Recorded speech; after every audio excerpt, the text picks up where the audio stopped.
बिस्मिल्लाहिर्रहमानिर्रहीम नहमदुहु व नुसल्ली अला रसूलिहिल करीम अम्मा बाद फ़ाउज़ु बिल्लाहि मिनश्शैतानिर्रजीम बिस्मिल्लाहिर्रहमानिर्रहीम।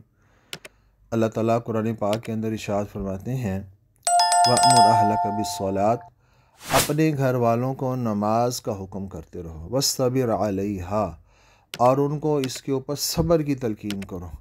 ला नसअलुका रिज़्क़ा, हम आपसे रिज़्क़ कमाना नहीं चाहते। नहनु नरज़ुकुका, हम आपको रिज़्क़ देंगे। वल आकिबतु लिलमुत्तक़ीन, और अच्छा अंजाम तो तकवे वालों के लिए है। इसलिए आज हम सब परेशान हैं रिज़्क़ की वजह से।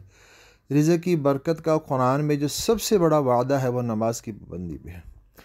और जो हम आज अपने रोज़े बाजू ज़ोर बाजू को आज़मा रहे हैं, और जिसने इस कायनात को बनाया, जो इस कायनात का बादशाह है, बादशाहों का बादशाह है, वो ये फरमा रहा है कि तुम नमाज़ पढ़ो, तुम नमाज की ड्यूटी अदा करो, मैं तुम्हारी ड्यूटी, तुम्हारा रिज़्क़ का बंदोबस्त कर दूँगा।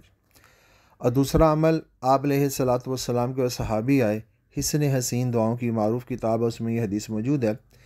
अर्ज़ किया, या रसूल अल्लाह सल्लल्लाहु अलैहि वसल्लम, घर में बहुत तंगी है, परेशानी है। आप अलैहिस्सलातु वस्सलाम ने इरशाद फरमाया, जब भी घर में दाखिल हुआ कर दुरूद शरीफ और कुल हु अल्लाह पढ़ा कर। कितना आसान सा नुस्खा है, दुरूद शरीफ भी हम सबको आता है, नमाज वाला पढ़ लें, कुल हु अल्लाहु अहद पूरी सूरत भी हमें आती है। ये साहबी चले गए, कुछ अरसे के बाद हाजिर खिदमत अर्ज़ किया, या रसूल अल्लाह सल्लल्लाहु अलैहि वसल्लम, आपने जो अमल बताया मैंने उस अमल का अहतमाम किया, अल्लाह पाक ने मेरे घर के अंदर रिज़्क़ की इतनी फरावानी कर दी है कि मैं लोगों को देने वाला बन गया। इसलिए आज जो हमारे पर परेशानी है, जहाँ हम अपने बाजुओं से ज़ोर लगा रहे हैं, आमाल से भी रोज़ ज़ोर लगाएं, ताकि अल्लाह राज़ी हो के हमारे मसाइल को हल करे। अस्सलामु अलैकुम वरहमतुल्लाह।